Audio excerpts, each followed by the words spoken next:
Okay. So let's talk about debt.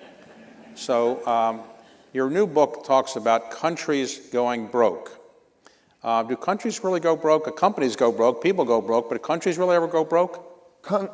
Countries' debt and their dynamics about debt are the same as individuals and companies, except two important differences.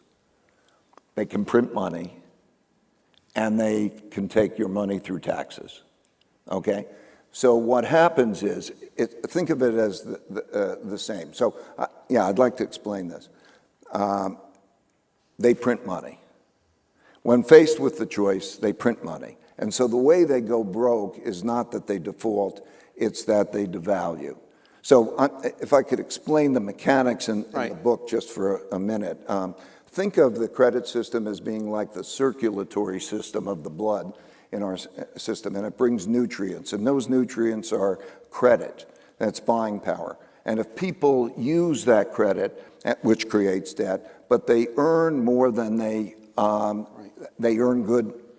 enough money to pay back the debt, we have prosperity, we have a healthy system.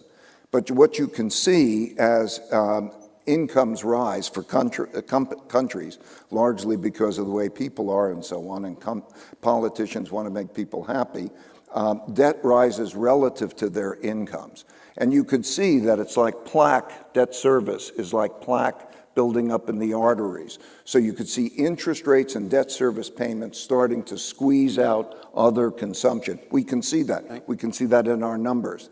And then, so there are three main things, and this is the punchline, this is what I'm trying to convey. You see that squeeze out. Also, you see a supply-demand problem.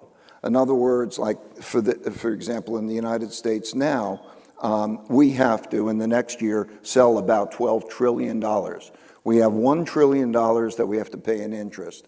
We have $9 trillion in debt service in terms of principal. And then we have to sell another $2 trillion because we are going to have a deficit.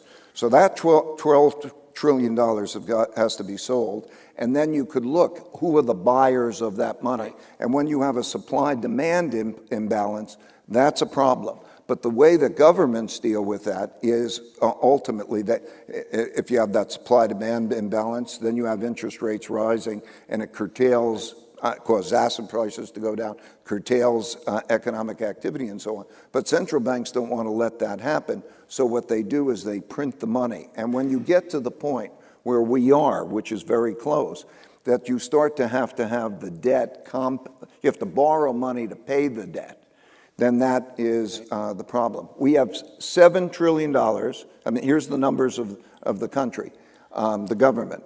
They spend $7 trillion a year. They take in 5. So they're overspending by 40%. And they can't cut the expenses because the expenses are not adequate.